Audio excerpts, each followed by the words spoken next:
அப்புறம் சிவ சிவ அன்பே சிவ மரக்கட்டளையில் பயணம் செய்யும் அனைத்து நண்பர்களுக்கும் இனிய வணக்கம். இன்றைய சிறப்பு விருந்தினராக வந்திருக்கும் விஜயலட்சுமி அம்மா அவர்களை குழுவின் சார்பாக வருகின்றவர்களுக்கு நீங்க ஸ்டார்ட் பண்ணிக்கலாம். தலைப்பை சொல்லி ஸ்டார்ட் சரி. பண்ணிக்கலாம். திருச்சிற்றம்பலம். தென்னாடுடைய சிவனே போற்றி, எந்நாட்டவர்க்கும் இறைவா போற்றி. நான் என்று வணங்கும் நடராஜ பெருமானின் பொன்னார் திருவடியை போற்றி வணங்கி, ஐந்தொழில் புரிகின்ற அந்த சதாசிவமூர்த்தியை போற்றி வணங்கி, 25 முகளில் நமக்கு என்று அருள் செய்கின்ற அந்த மகா சதாசிவமூர்த்தியை போற்றி வணங்கி, கோபூஜையின் மகிமை என்ற தலைப்பில் சில கருத்துக்களை உங்களுடன் பகிர்ந்து கொள்ள இறையருளும் குருவருளும் கூட்டி வைத்திருக்கிறது. இந்த நல்ல நிகழ்ச்சியை நமக்கு தொடர்ந்து நல்கி வருகின்ற பாலகிருஷ்ணன் ஐயா அவர்களுக்கும் மற்றும் சிவசிவ அன்பே சிவம் டெலி சேனலுக்கும் என் நன்றியையும் வணக்கத்தையும் தெரிவித்துக் கொள்கிறேன். வந்திருக்கும் அடியார் பெருமக்களுக்கும் என் நன்றியையும் வணக்கத்தையும் தெரிவித்துக் கொள்கிறேன். திருச்சிற்றம்பலம். ஒவ்வொரு ஃபங்க்ஷன்லையும், அதாவது தீபாவளியா இருக்கட்டும், பொங்கலா இருக்கட்டும், ஒவ்வொரு இதுலையும் அதுக்கு கரெக்டான ஒரு தலைப்பை நமக்கு செலக்ட் பண்ணி, இப்போ நாள் அப்படின்னாக்கா பொங்கல்னா அதுக்கு ஒரு தலைப்பு செலக்ட் பண்ணி, அது மாதிரி இன்னைக்கு மாட்டு பொங்கல் அப்படின்னா அது அது சார்பா என்ன இருக்கு அப்படிங்கிற மாதிரி செலக்ட் பண்ணி நமக்கு பாலகிருஷ்ணன் ஐயா நமக்கு தராங்க. அதே மாதிரி ஒவ்வொரு நாளுமே, அதாவது பொருத்தமான தலைப்புல நான் பார்த்த வரைக்கும் சிவசிவ அன்பே சிவம் டெலி சேனல்ல ஒரு நாளும் நமக்கு எப்படி பண்டிகை இப்ப நீங்க சாதாரணமா பாத்தீங்கன்னா, இந்த பண்டிகை எல்லாம் பாத்தீங்கன்னா பொங்கலா இருக்கட்டும், தீபாவளியா இருக்கட்டும், இல்ல நவராத்திரியா இருக்கட்டும், இது எல்லாமே பாத்தீங்கன்னா ஒரு 3 மாசத்துக்கு ஒரு தடவை அப்படியே தொடர்ந்து வருஷம் ஃபுல்லா நம்ம பண்டிகையை கொண்டாடுறோம். இருந்தாலும் மிக பிரம்மாண்டமா இப்ப மாட்டு பொங்கல் பொங்கல்னாக்கா நம்ம வீடெல்லாம் சுத்தம் பண்ணி, அத மாதிரி எல்லாத்தையும் கிளீன் பண்ணி அழகுபடுத்தி அத மாதிரி கொண்டாடுறது. அது மாதிரி நவராத்திரின்னா நம்ம சுத்தம் பண்ணி, அதாவது என்னன்னா நம்ம வீட்டை எப்படி தூய்மையா வச்சுக்கணும் அப்படிங்கறதுக்காகவே அந்த காலத்துல முன்னோர்கள் என்ன பண்றாங்க, இந்த மாதிரி பண்டிகைகளை நமக்கு செய்யறதுக்கு பழக்கமா அதை ஏற்படுத்தி இருக்காங்க. நாமும் அதை என்ன செய்யறோம், ஆனா பண்டிகைன்னு வந்தா நிறைய பேர் அழுத்துக்கிறாங்க. ஏன்டா அந்த பண்டிகை எல்லாம் வருதோ, அவ்வளோ வேலை இருக்கு, அவ்வளோ கஷ்டமா இருக்குது, குனிய முடியல, நிமிர முடியல, கோலம் போட்டாக்கா இப்ப மார்கழி மாசம் ஃபுல்லா கோலம் போடுறோம், அப்ப முதுகு ரொம்ப வலிக்குது அப்படிலாம் சொல்றவங்களும் இருக்காங்க.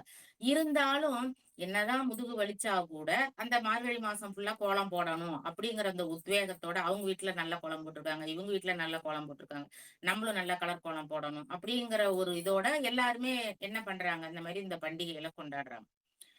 அதே போலதான் இப்ப பாத்தீங்கன்னா பொங்கல், அது உழவர்களுக்கான திருநாள் அப்படின்னு சொல்றாங்க. அதே போல சூரிய பகவானுக்குள்ள திருநாள் அப்படின்னு சொல்றாங்க. அதையும் சிறப்பா எல்லாரும் இன்னைக்கு பாத்தீங்கன்னா இந்த கோமாதாவுக்கு உள்ள திருநாள் அப்படின்னு சொல்றோம், இந்த மாட்டு பொங்கல் அப்படின்னு சொல்றோம்.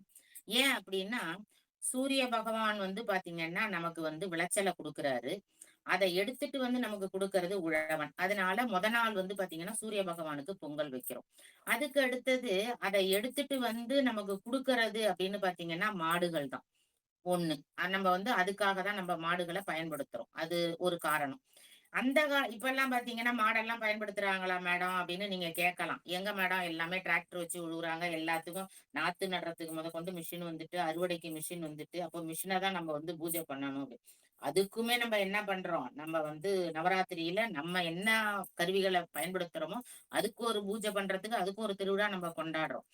அதே போலதான் இப்ப இப்ப மாடு அப்படின்னு சொன்னா நம்ம என்ன நினைக்கிறோம் அப்படின்னா, அது வயல்ல வேலை செய்யுது, அது நமக்கு பொருளை கொண்டு வருது, தானியங்களை கொண்டு வருது, அதனால பூஜை பண்றோம் அப்படின்னு தான் நிறைய பேர் நினைக்கிறாங்க. ஆனா பசு அப்படின்னா ஏன் அதை நம்ம கொண்டாடுறோம் அப்படின்னு அந்த காலத்துல முன்னோர்கள் வச்சிருக்காங்கன்னா, பசுவோட உடம்புல சகல தேவர்களும், அத்தனை தேவர்களும், உங்களுக்கே ஆச்சரியமா இருக்கும், அதாவது பசுவோட உடம்புல இத்தனை தேவர்கள் இருக்காங்களா அப்படின்னு அது ஒரு பெரிய லிஸ்ட் போடுறாங்க. எல்லாமே எல்லா தேவர்களும், அதாவது இப்ப நம்ம பாத்தீங்கன்னா முருகன் கோயிலுக்கு போவோம், சிவன் கோயிலுக்கு போவோம், அதே மாதிரி அம்பாள் கோயிலுக்கு போவோம், அதே மாதிரி துர்கையம்மன் கோயிலுக்கு போவோம், பைரவர் கோயிலுக்கு போவோம்.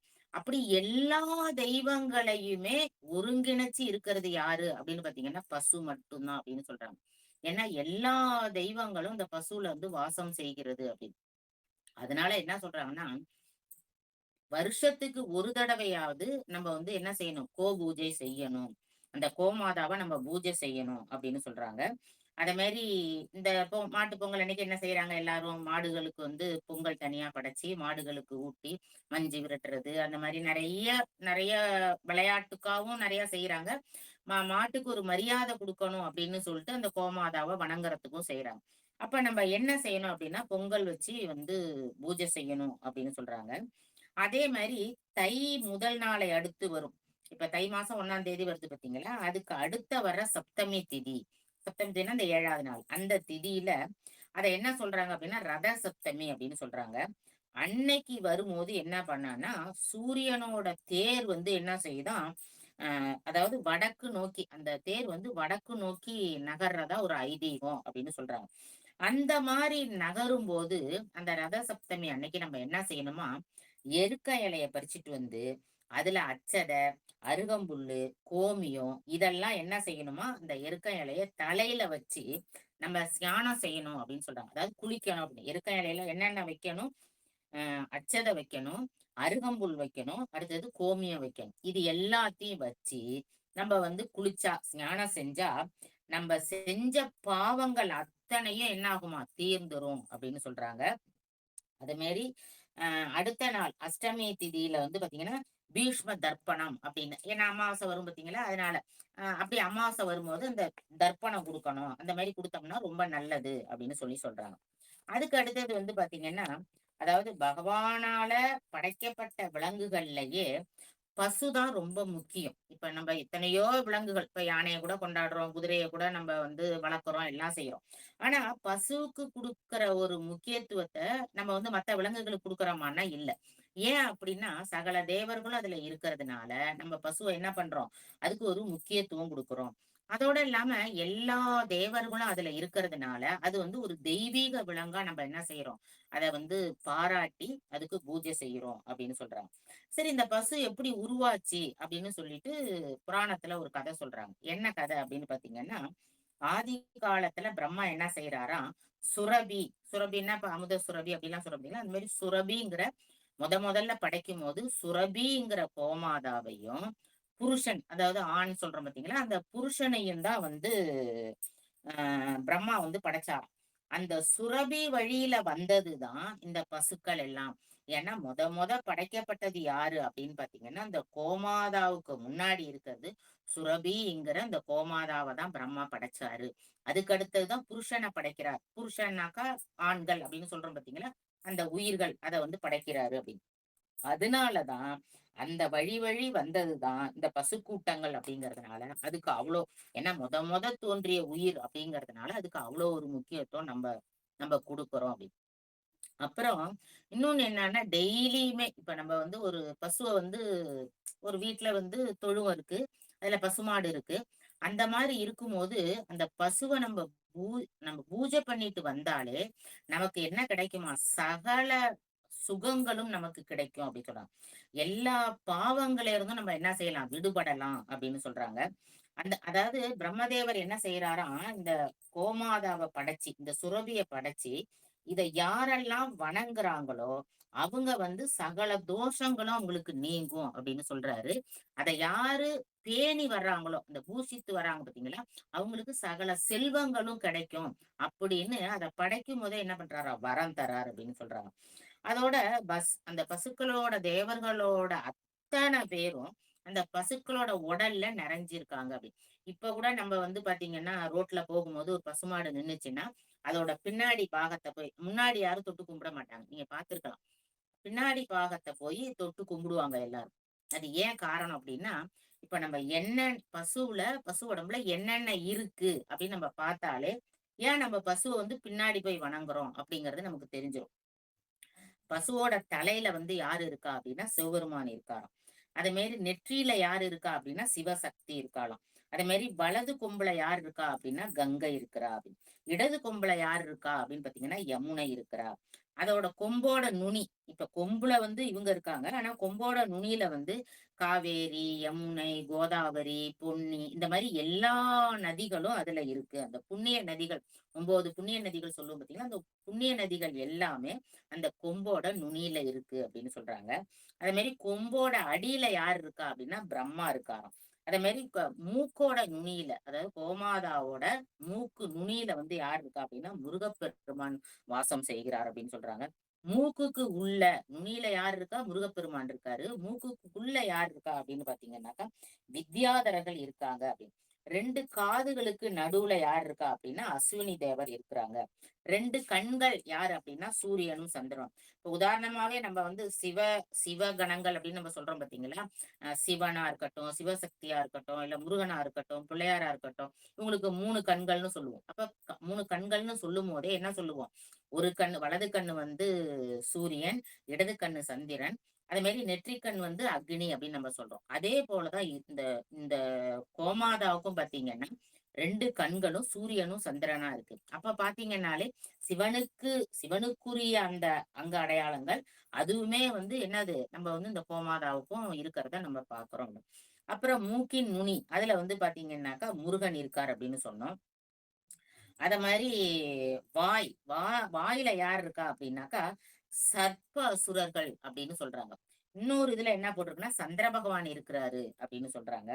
பற்கள்ல யாரு இருக்கா அப்படின்னு பாத்தீங்கன்னா வாயு தேவன் இருக்காரு அப்படின்னு. நாக்குல யாரு இருக்கா அப்படின்னா வருண தேவன் இருக்காரு அப்படின்னு.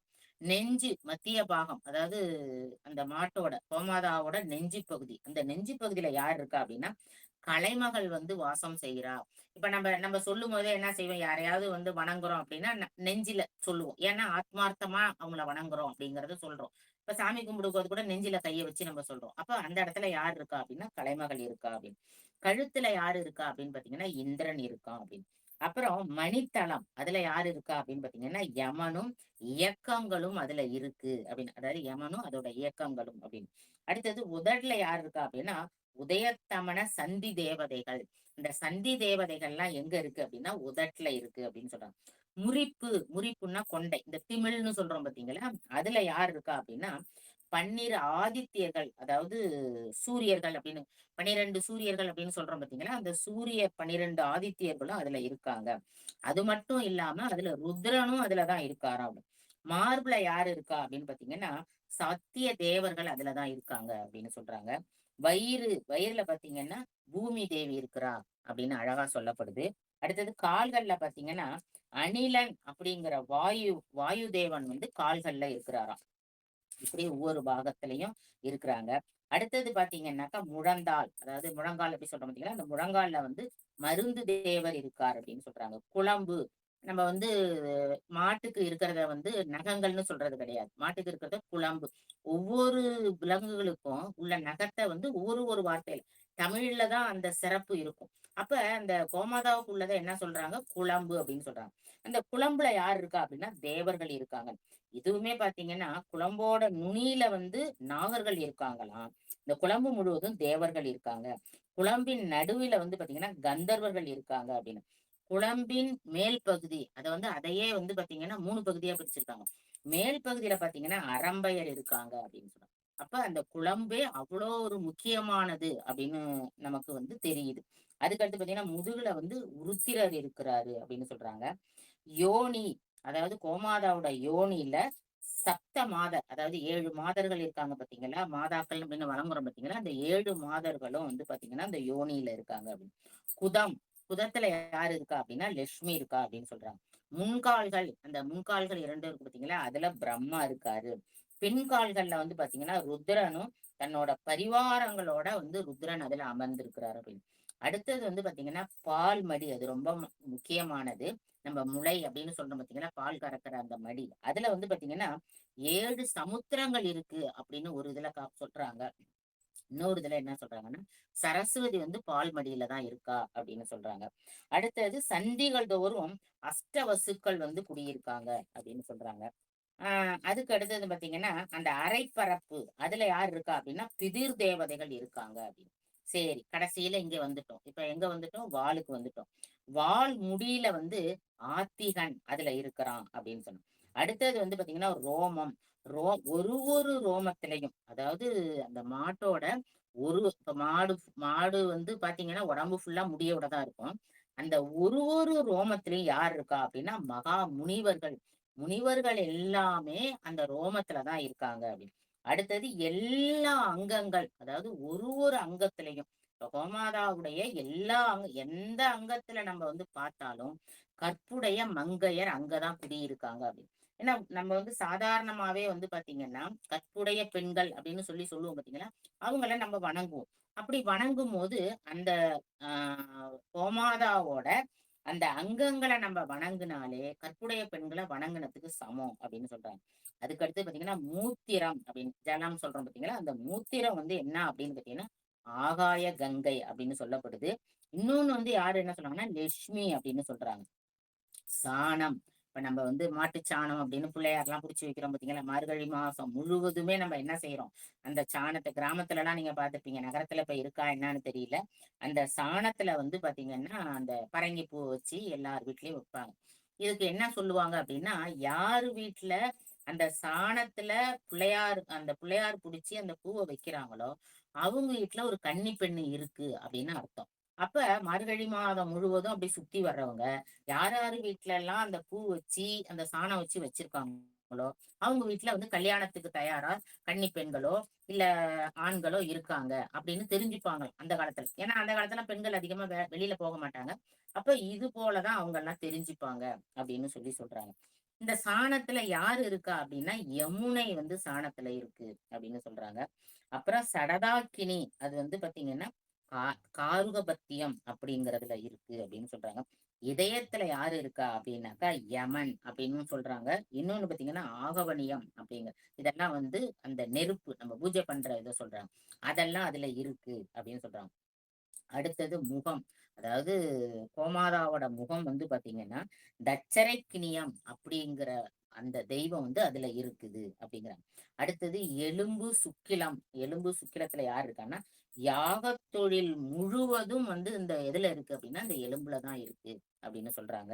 அடுத்தது எல்லா துவாரங்கள், இப்ப நம்ம மனிதர்களுக்குன்னு சொல்லும் போது 9 துவாரங்கள், 9 ஓட்டையடி அப்படின்னு பாடெல்லாம் நம்ம பார்த்திருக்கிறோம். அப்ப அந்த 9 துவாரங்கள்லயும் எல்லா துவாரங்கள்லயும் யார் இருக்கா அப்படின்னா வாயு பகவான் இருக்காரு அப்படின்னா. அடுத்தது கால்கள்ல யார் இருக்கான்னா சப்த மருந்து கண் அப்படின்னு இருக்கான் அப்படின்னு சொல்றாங்க.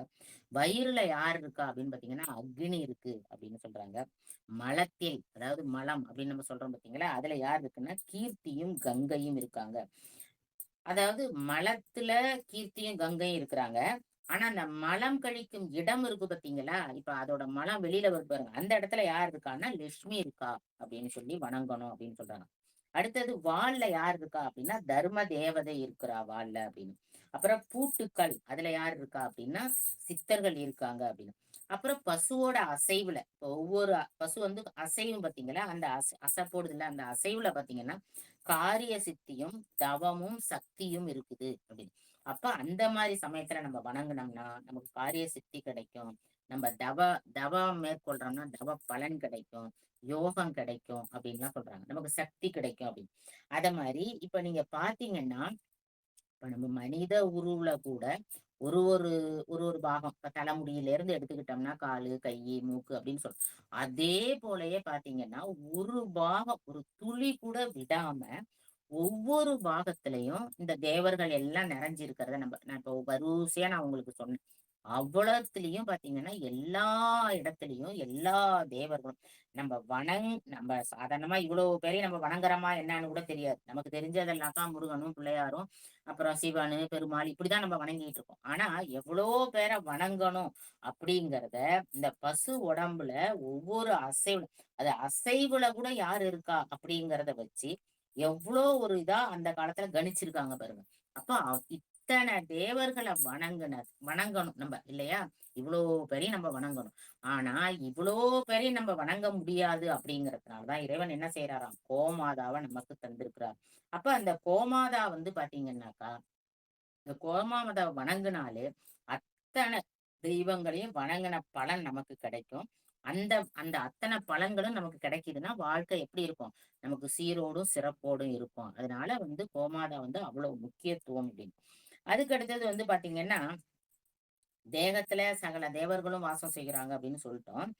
அதாவது உலகிற்கு சிறந்த புண்ணியம், அதாவது ஒரு ஒரு கிராமம் இருக்கு, இல்ல ஒரு ஊர் இருக்கு, ஒரு உலகம் இருக்கு, அதெல்லாம் வந்து புண்ணியம் அடையணும் அப்படின்னு. இன்னும் என்ன சொல்றாங்க அப்படின்னாக்கா, நம்ம ஊர்ல ஒரு கோயில் இருக்குன்னு வச்சுக்கோங்களேன். இந்த கோயில்ல நடக்க வேண்டிய எல்லா விசேஷங்கள், அதாவது விழாக்கள் சொல்றோம் பார்த்தீங்களா, அது எல்லாமே முறையா ஒழுங்கா நடந்ததுன்னு வச்சுக்கோங்களேன். அந்த கிராமமா இருக்கட்டும், இல்ல அந்த ஊரா இருக்கட்டும், அந்த நகரமா